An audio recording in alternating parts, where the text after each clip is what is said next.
আজ থেকে ৩০ কোটি বছর আগে সমস্ত মহাদেশগুলো একসাথে ছিল। তাকে আমরা প্যানজিয়া নামে পরিচিতি ছিলাম। এই প্যানজিয়া ভেঙে দুটি ভাগে ভাগ হয়ে যায়, লরেশিয়া এবং গন্ডোয়ানা ল্যান্ড। তাই তো? এই গন্ডোয়ানা ল্যান্ড থেকে একাধিক মহাদেশের সৃষ্টি হয়েছে। তার মধ্যে একটি উল্লেখযোগ্য মহাদেশের নাম হচ্ছে দক্ষিণ আমেরিকা। তোমরা কি জানো এই দক্ষিণ আমেরিকায় কিরকম ভূপ্রকৃতি আছে, কিরকম নদ নদী আছে, কিরকম পর্বত শৃঙ্গ আছে, কিরকম জলবায়ু? সেই সম্পর্কে জানতে হলে তোমাদের লেগে থাকতে হবে আমাদের সাথে। আমরা কারা? স্কুলওয়ালা ইউটিউব চ্যানেল। চলো শুরু করা যাক আজকে অষ্টম শ্রেণীর দশম অধ্যায় দক্ষিণ আমেরিকা সম্পর্কে। আচ্ছা, এই বইটি আশা করি সকলের কাছেই আছে। এটি হচ্ছে অষ্টম শ্রেণীর বই। অষ্টম শ্রেণীর দশম অধ্যায়, এটা উত্তর আমেরিকা ছিল, এটা উত্তর আমেরিকা হবে না, এটা অষ্টম শ্রেণীর দশম অধ্যায় দক্ষিণ আমেরিকা সম্পর্কে আমরা আজকে জানবো, পড়বো। এই দক্ষিণ আমেরিকার অবস্থান কি, ওয়ার্ল্ডের ম্যাপে এর অবস্থানটা কোথায়, এর সীমা কি আছে, কি কি বৈশিষ্ট্য এর মধ্যে আছে, কিরকম ভূপ্রকৃতি, জলবায়ু কিরকম, সমস্ত কিছু আমরা জানবো। চলো শুরু করা যাক আজকে দশম অধ্যায় দক্ষিণ আমেরিকা সম্পর্কে। আচ্ছা, এই ম্যাপটি হচ্ছে ওয়ার্ল্ডের ম্যাপ। এটা হচ্ছে ওয়ার্ল্ডের ম্যাপ। এই ওয়ার্ল্ডের ম্যাপে যে দক্ষিণ আমেরিকা কোনটি, এই যে দেখতে পাচ্ছ তোমরা, এটা হচ্ছে দক্ষিণ আমেরিকা। এই দক্ষিণ আমেরিকা সম্পর্কে আমরা আজকে জানবো, পড়বো। ওয়ার্ল্ডের অবস্থানটা কোথায়? ওয়ার্ল্ডের অবস্থানটা হচ্ছে এটা, ঠিক আছে? এই যে পুরো এলাকাটা জুড়ে দেখছো, এটা হচ্ছে দক্ষিণ আমেরিকা। ঠিক আছে, চলো শুরু করা যাক। আচ্ছা, আমরা দেখলাম যে ওয়ার্ল্ডে মানে বিশ্বের ম্যাপে এর অবস্থানটা কোথায়। এবার এর সীমা কি, এর অবস্থানটা কি আছে, অক্ষাংশগত অবস্থানটা কি, চলো জেনে নেওয়া যাক।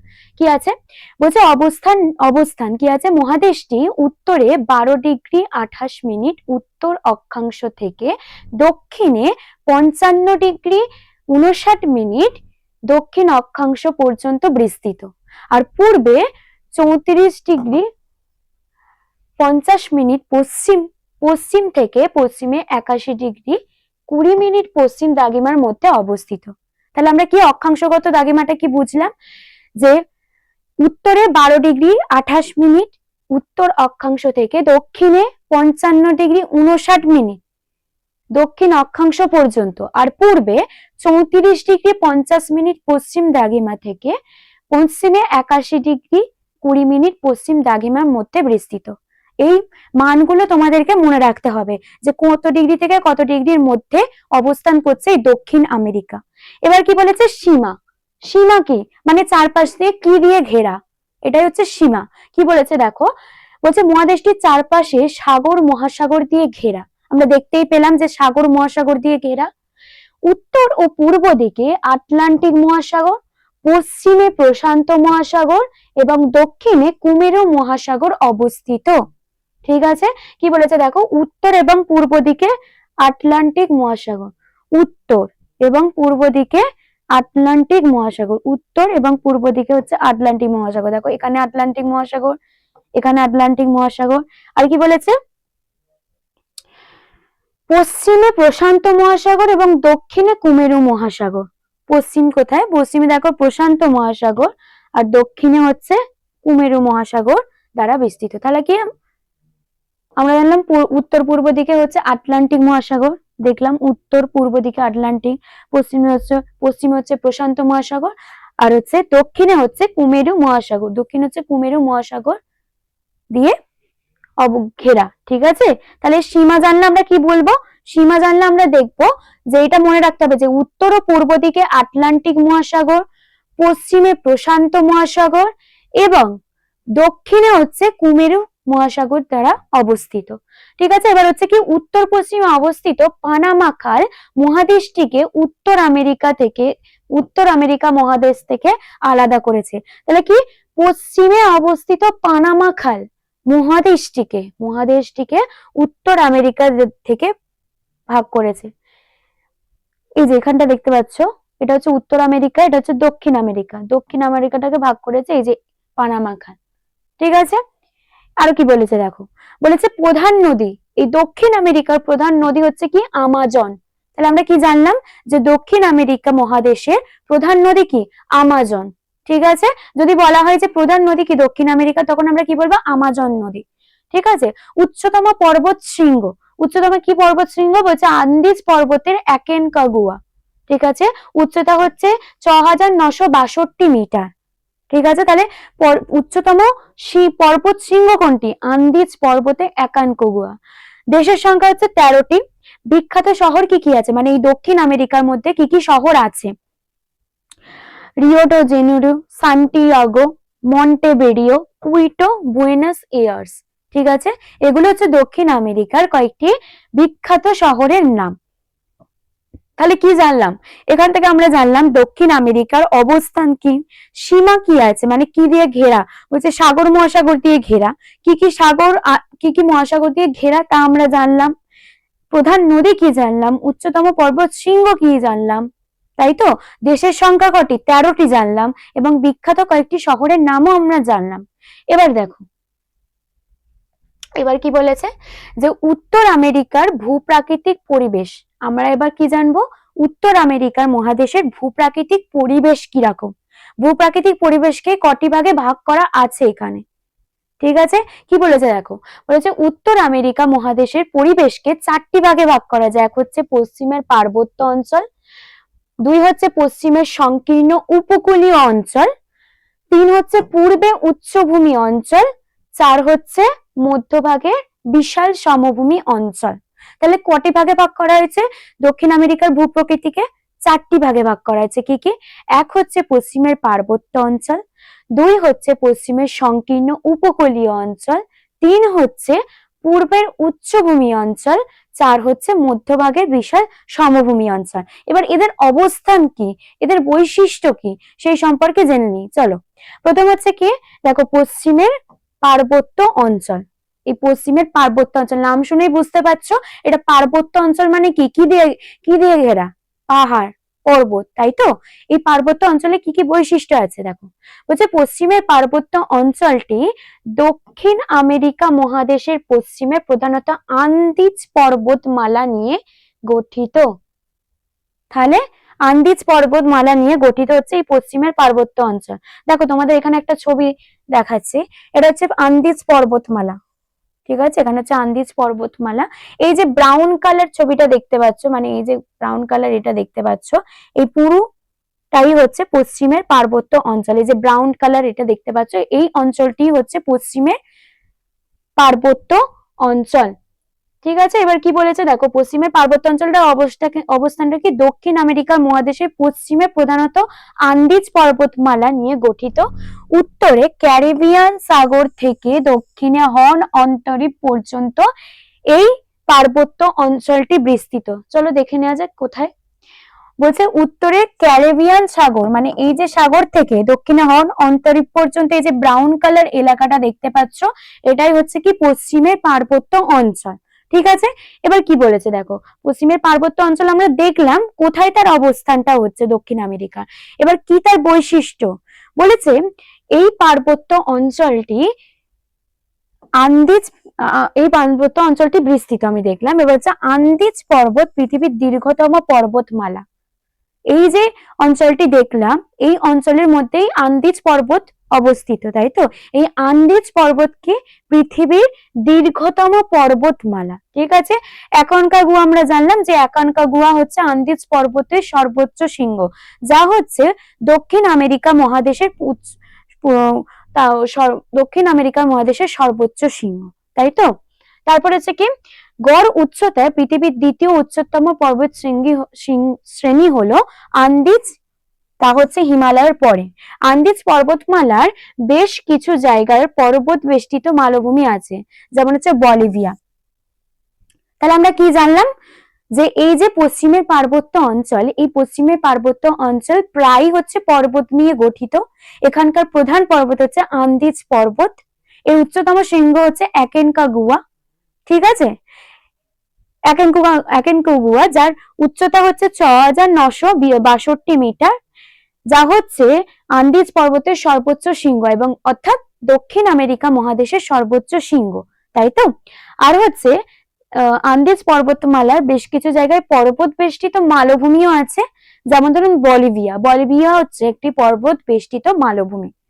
এবার বলি একটা কথা, আন্দিজ পর্বতমালা হচ্ছে যেহেতু পাহাড় পর্বতে ঘেরা, তাহলে এই অঞ্চলটি কি প্রবণ হবে?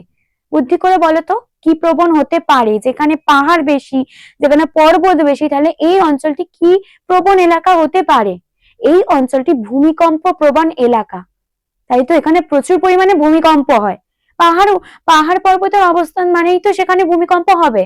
যেমন হচ্ছে নেপাল, আমরা যেমন জানি যে নেপাল ভুটান আমাদের ভারতের মধ্যে, সেখানে কি ভূমিকম্প হয় না বেশি? ভূমিকম্পের ফলে ভূমিধস হয়, তাই তো, ল্যান্ডস্লাইড হয়, যার কারণে প্রচুর পরিমাণে ক্ষয়ক্ষতি হয়। কেন ভূমিকম্প? কারণ পাহাড় পর্বতের অবস্থান সেখানে হচ্ছে প্লেট সর্বদাই চলনশীল, তাই তো, সেখানে তো বেশি পরিমাণে ভূমিকম্পের সৃষ্টি হয়। তেমনি এই আন্দিজ পর্বতমালা হচ্ছে যেহেতু পাহাড় পর্বতে ঘেরা এলাকা, সেখানে প্রচুর পরিমাণে কি হয়? অগ্নুদ্গম, আগ্নেয়গিরি ঘটে, যার কারণে ভূমিকম্পের সৃষ্টি হয়। তাই এই অঞ্চলটি প্রচুর পরিমাণে ভূমিকম্প প্রবণ এলাকা। এবার কি বলেছে দেখো, 2 নম্বর হচ্ছে পশ্চিমের সংকীর্ণ উপকূলীয় অঞ্চল। ঠিক আছে, প্রথম আমরা জানলাম পশ্চিমের পার্বত্য অঞ্চল, এবার হচ্ছে কি পশ্চিমের সংকীর্ণ উপকূলীয় অঞ্চল। কি আছে? অঞ্চলটি মহাদেশের পশ্চিমে প্রশান্ত মহাসাগর উপকূল এবং আন্দিজ পর্বতমালার মাঝখানে সংকীর্ণ অংশ।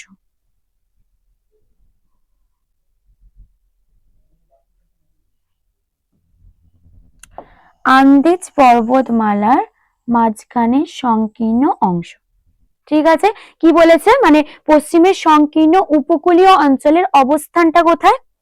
পশ্চিমে প্রশান্ত মহাসাগরের উপকূল এবং আন্দিজ পর্বতমালার মাঝখানে সংকীর্ণ অংশ। চলো দেখে নেওয়া যাক কোথায় এর অবস্থানটা হচ্ছে। বলছে কি পশ্চিমে প্রশান্ত মহাসাগর উপকূল, প্রশান্ত মহাসাগরের উপকূল এবং আন্দিজ পর্বতমালার মাঝের অংশ। এই যে গ্রিন কালার অংশটা দেখতে পাচ্ছ, এই যে গ্রিন কালারটা দেখতে পাচ্ছ তোমরা, এই যে ব্রাউনের পর আমি টিপ টিপ করে দিচ্ছি, এই গ্রিন কালার অংশটাই হচ্ছে পশ্চিমের সংকীর্ণ। এই যে ডট ডট আমি করে দিলাম, ওই অঞ্চলটি হচ্ছে কি? ওই অঞ্চলটি হচ্ছে পশ্চিমের সংকীর্ণ উপকূলীয় অঞ্চল। আর একবার দেখিয়ে দিই, এই যে ডট ডট করা আছে গ্রিন কালার, এই অঞ্চলটি হচ্ছে পশ্চিমের উপকূলীয় সমভূমি অঞ্চল, যেটা এখন আমরা পড়ছি। ঠিক আছে, এই যে উপকূল বরাবর দেখতে পাচ্ছ, এই উপকূলীয় অঞ্চলটির নাম হচ্ছে পশ্চিমে সংকীর্ণ উপকূলীয় অঞ্চল। ঠিক আছে, এবার কি বৈশিষ্ট্য এখানে আছে সেটা জেনে নেওয়া যায়। সমগ্র পশ্চিম উপকূল জুড়ে মহাদেশটি উত্তর থেকে দক্ষিণ পর্যন্ত সংকীর্ণ উপকূল অঞ্চলে গড়ে উঠেছে। আমরা দেখলাম উপকূল বরাবরই গড়ে উঠেছে। এর মধ্যভাগে প্রায় 1100 কিমি দীর্ঘ আটাকামা মরুভূমি অবস্থিত। এই মরুভূমি অঞ্চলটি পৃথিবীর অন্যতম শুষ্ক এবং খরাপ্রবণ অঞ্চল। তাহলে যদি বলা হয় যে পৃথিবীর অন্যতম শুষ্ক এবং খরাপ্রবণ অঞ্চলের নাম কি, তখন আমরা কি বলবো? আটাকামা মরুভূমি, যার এ হচ্ছে 1100 কিমি দীর্ঘ। ঠিক আছে, এটা কিন্তু প্রশ্ন আসতে পারে যে পৃথিবীর বলছে পৃথিবীর অন্যতম শুষ্ক খরাপ্রবণ অঞ্চলের নাম কি, তখন আমরা বলবো আটাকামা মরুভূমি। কোথায় অবস্থিত? দক্ষিণ আমেরিকা। ঠিক আছে, এবার কি 3 নাম্বার হচ্ছে পূর্বের উচ্চভূমি অঞ্চল। এতক্ষণ আমরা জানলাম পশ্চিমের পার্বত্য অঞ্চল, তারপর উপকূলীয় সংকীর্ণ সমভূমি অঞ্চল সম্পর্কে আমরা জানলাম। 3 নাম্বার হচ্ছে কি পূর্বের উচ্চভূমি অঞ্চল। এবার এর অবস্থানটা কোথায় চলো জেনে নেওয়া যাক। বলেছে দক্ষিণ আমেরিকার পূর্ব দিকে 2টি উচ্চভূমি অঞ্চল আছে। 2টি উচ্চভূমি বহু প্রাচীন ভূখণ্ডের অংশ। তাহলে কি বহু উচ্চভূমি বহু প্রাচীন ভূখণ্ডের অংশ? এগুলি ভারতের দাক্ষিণাত্য মালভূমির উত্তর আমেরিকার কানাডীয় সিল্ট অঞ্চলে সমসাময়িক। ঠিক আছে, এই উচ্চভূমি আমাজন নদী দ্বারা বিভক্ত। তাহলে কোন নদী দ্বারা? আমাজন নদী দ্বারা বিভক্ত। দেখে নেওয়া যাক। বলেছে কি যে 2টি উচ্চভূমি অঞ্চল আছে। দেখো এখানে একটা উচ্চভূমি, যেমন ধরো এখানে আছে এই যে এই একটা উচ্চভূমি, এই একটা উচ্চভূমি। ঠিক আছে, এইখানে দুটো উচ্চভূমি কি বলেছে, প্রাচীন ভূখণ্ডের অংশ। এই দুটো উচ্চভূমি হচ্ছে প্রাচীন ভূখণ্ডের অংশ। এগুলি ভারতের দাক্ষিণাত্য মালভূমি, উত্তর আমেরিকার কানাডীয় সিন্ড অঞ্চলের সমসাময়িক। আর এটা হচ্ছে আমাজন যে নদী, সে আমাজন নদী দ্বারা বিভক্ত। এই যে আমাজন নদী এখান দিয়ে সৃষ্টি হয়েছে, এই নদী দ্বারা হচ্ছে দুটো উচ্চভূমি হচ্ছে বিভক্ত। ঠিক আছে, এই দুটো উচ্চভূমিকেই আমরা বলছি হচ্ছে পূর্বের উচ্চভূমি অঞ্চল। এছাড়াও কি বলেছে, আমাজন নদীর উত্তর দিকে গায়ানা উচ্চভূমি অবস্থিত, যার গড় উচ্চতা 800 metre. Venezuela, Suriname, French Guiana, Suriname প্রভৃতি দেশে এই উচ্চভূমি বিস্তৃত। আর আমাজন নদীর দক্ষিণ দিকে ব্রাজিল উচ্চভূমি অবস্থিত। তাহলে আমাজন নদীর উত্তর দিকে হচ্ছে গায়ানা উচ্চভূমি, আর আমাজন নদীর দক্ষিণ দিকে অবস্থিত হচ্ছে কি উচ্চভূমি, ব্রাজিল উচ্চভূমি। ঠিক আছে, তাহলে আমরা দুটো উচ্চভূমি পেলাম। দুটো উচ্চভূমি কোন নদী দ্বারা বিভক্ত, আমাজন নদী দ্বারা বিভক্ত। ঠিক আছে, আমাজন নদীর উত্তরে আছে গায়ানা উচ্চভূমি, আর আমাজন নদীর দক্ষিণে আছে ব্রাজিল উচ্চভূমি। ঠিক আছে, এই দুটো অঞ্চলই হচ্ছে কি পূর্বের উচ্চভূমি অঞ্চল। পূর্বে কেন বলা হয়েছে, কারণ পূর্ব দিকেই এর অবস্থান করছে। ঠিক আছে, এই জন্য বলা হয়েছে পূর্বের উচ্চভূমি অঞ্চল। নেক্সট কি বলেছে, বলছে মধ্যভাগের বিশাল সমভূমি অঞ্চল। মধ্যভাগ মানে বুঝতেই পারছো, মাঝখানে, এই মধ্যভাগের সমভূমি অঞ্চল। কি বলেছে, পশ্চিমের পার্বত্য অঞ্চল এবং পূর্বের উচ্চভূমির মাঝে এই বিশাল সমভূমি অঞ্চল অবস্থিত। কি বলেছে, পশ্চিমের পার্বত্য অঞ্চল এবং পূর্বের উচ্চভূমির মাঝে। তাহলে পশ্চিমের পার্বত্য অঞ্চল আমরা কি জানলাম, এই ব্রাউন কালারটা, এই পশ্চিমের পার্বত্য অঞ্চল, এই দেখতে পাচ্ছ এই যে ব্রাউন কালারটা, এই ব্রাউন কালারটা।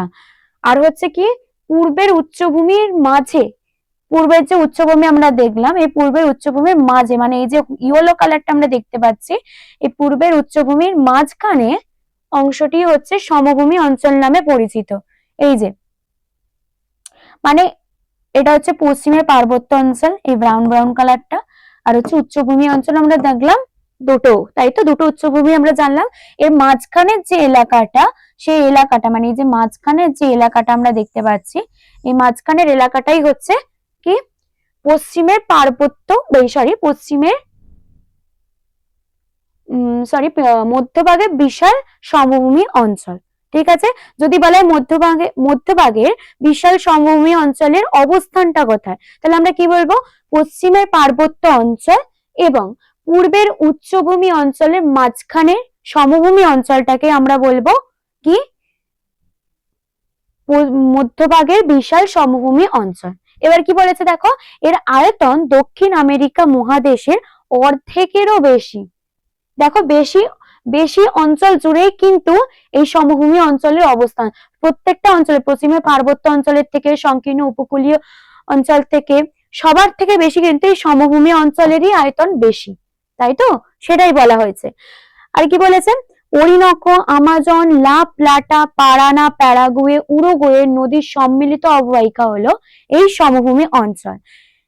বিভিন্ন নদী অববাহিকা বিভিন্ন নামে পরিচিত, যেমন ধরুন ল্যানোস সমভূমি, সেলভা সমভূমি, গ্রান চাকো সমভূমি, আর হচ্ছে পম্পাস সমভূমি। তাহলে কি কি সমভূমি আছে, সমভূমি আমরা জানলাম মাঝখানের অঞ্চলটা, তার মধ্যে দেখো যে বিভিন্ন নদী অববাহিকার বিভিন্ন নামে সমভূমি পরিচিত, যেমন ল্যানোস, ল্যানোস হচ্ছে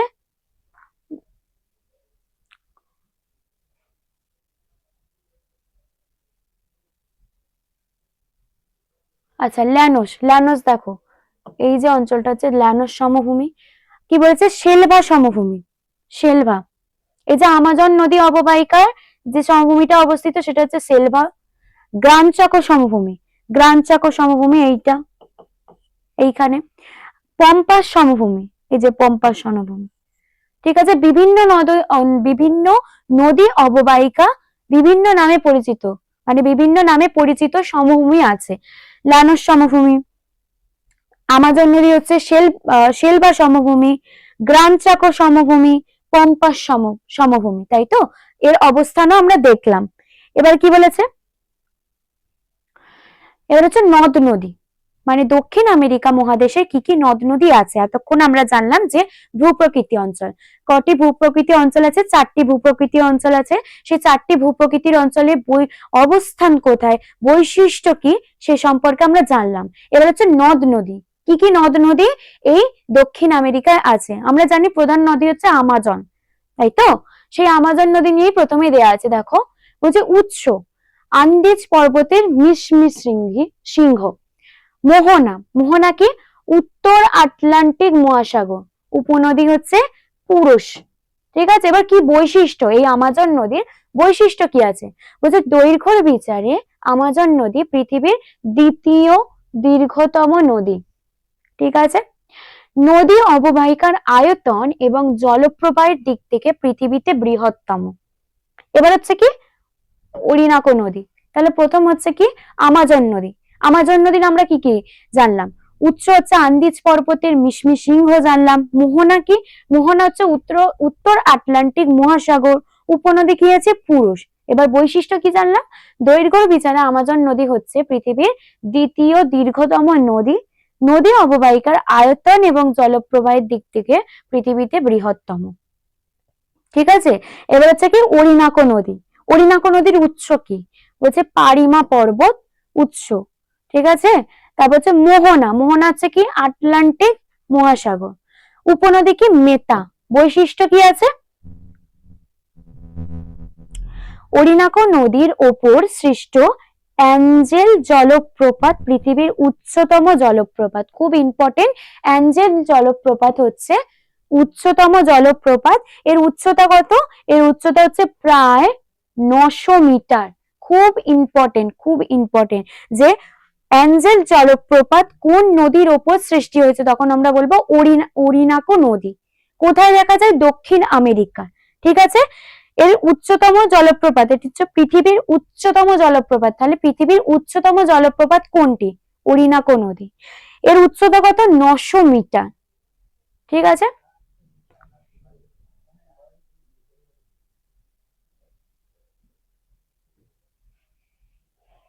এখানে দেখো কয়েকটি নদ নদীর ছবি দেওয়া আছে। যেমন আমরা একটা পড়লাম আমাজন নদী, তাই তো? এই দেখো এটা হচ্ছে আমাজন নদী। এই আমাজন নদীকে মানে কি জানলাম আমরা? যে আমাজন আমাজন নদী সম্পর্কে আমরা কি জানলাম? যে আমাজন নদী হচ্ছে পৃথিবীর দীর্ঘতম দ্বিতীয় নদী। কেন? দেখো এখানে ছবি দেখলেই বুঝতে পারবে এটা কত বড় বলো তো। সব থেকে দীর্ঘতম দেখো আমাজন নদীর সৃষ্টি হয়েছে, দেখো এখান থেকে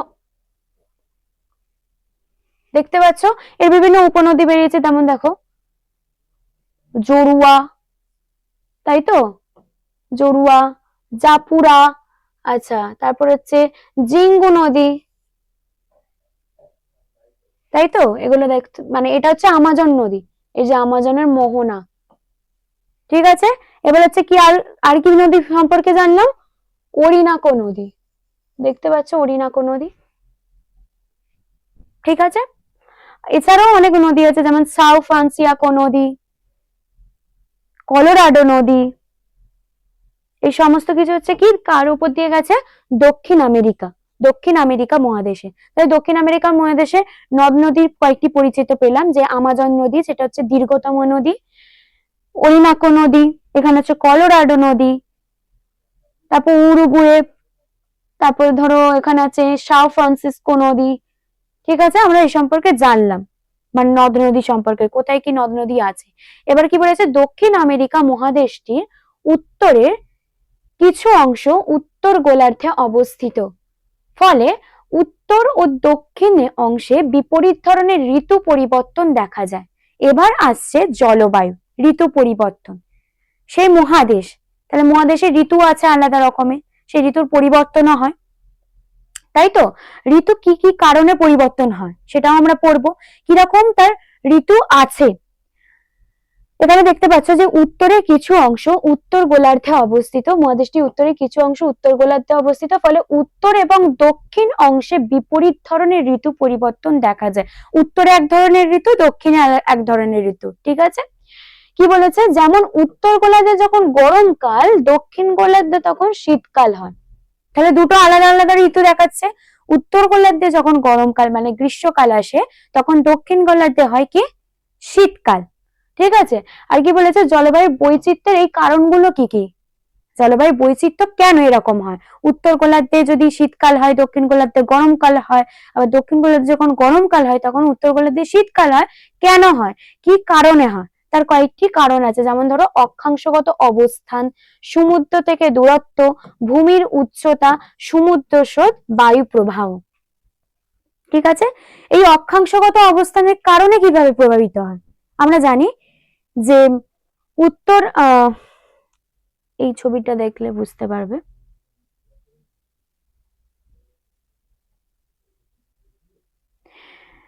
এই যে আমরা জানলাম এটা হচ্ছে দক্ষিণ আমেরিকা, তাই তো। এই দক্ষিণ আমেরিকার দেখো মাঝ বরাবর হচ্ছে কি রেখা গেছে, 0 ডিগ্রি নিরক্ষরেখা। ঠিক আছে, 0 ডিগ্রি হচ্ছে কি নিরক্ষরেখা গেছে। ঠিক আছে। আর মানে উত্তরের দিকে আছে 0 ডিগ্রি নিরক্ষরেখা, আর মাঝ বরাবর গেছে কি মকরকান্তি রেখা। ঠিক আছে। যার কারণে এই অক্ষাংশগত কারণে দক্ষিণ আমেরিকা মহাদেশে উত্তরের দিকে 0 ডিগ্রি মানে নিরক্ষরেখার অবস্থানের কারণে, আর মাঝ বরাবর মকরক্রান্তি রেখা অবস্থানের কারণে এর কিন্তু জলবায়ু চেঞ্জ হয়, পরিবর্তন হয়। কি করে,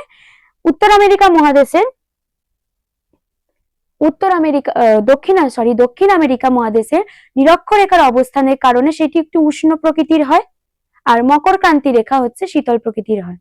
এর কারণে 70% হচ্ছে উষ্ণ মণ্ডলে থাকে, 20% হচ্ছে নাতিশীতোষ্ণ অঞ্চল দেখা যায়, আর 10% হচ্ছে শীতল নাতিশীতোষ্ণ অঞ্চল মানে জলবায়ু দেখতে পাওয়া যায় দক্ষিণ আমেরিকা মহাদেশের মধ্যে। ঠিক আছে। তাহলে দক্ষিণ আমেরিকা মহাদেশের অক্ষাংশগত পরিবর্তন মানে অক্ষাংশগত অবস্থানটা কিভাবে জলবায়ু পরিবর্তন ঘটায়, কি দেখলাম, 0 ডিগ্রি মানে নিরক্ষরেখা অবস্থান উত্তরের দিকে, আর মাঝ বরাবর হচ্ছে মকরক্রান্তি রেখার অবস্থানের কারণে 70% হচ্ছে উষ্ণ প্রকৃতির জলবায়ু লক্ষ্য করা যায়, 20% নাতিশীতোষ্ণ জলবায়ু লক্ষ্য করা যায়, আর 10% থাকে শীতল নাতিশীতোষ্ণ জলবায়ু। ঠিক আছে। এবার কি সমুদ্র থেকে দূরত্ব, এই সমুদ্র থেকে দূরত্ব আমাদের কি করে প্রভাব ফেলে, যেখানে সমুদ্রের প্রভাব বেশি থাকবে সেখানকার মানে বাতাস মনোরম প্রকৃতির হয়। যেমন আমরা সমুদ্র ধারে ঘুরতে গেলে সেখানকার একটা ঠান্ডা, একটা শীতল বাতাস, আরামদায়ক বাতাস প্রবাহিত হয়, তো যার কারণে সমুদ্রের দ্বারা আমাদের খুব ভালো লাগে, তাই তো।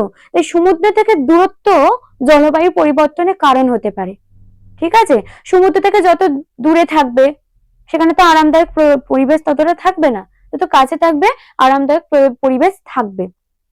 এই দক্ষিণ আমেরিকাতে কিভাবে সেটি প্রভাবিত করে, সেটা কিভাবে হয় দেখো, তোমাদের ছবি দেখা একটা, যে এর উত্তর ভাগটা হচ্ছে বিস্তীর্ণ, তাই তো, আর নিচের ভাগটা হচ্ছে সংকীর্ণ, তাই তো, সংকীর্ণ। তো দেখো এই ওপরের ভাগটা হচ্ছে চ্যাপ্টা আর নিচেরটা হচ্ছে সংকীর্ণ দক্ষিণ আমেরিকা মহাদেশে।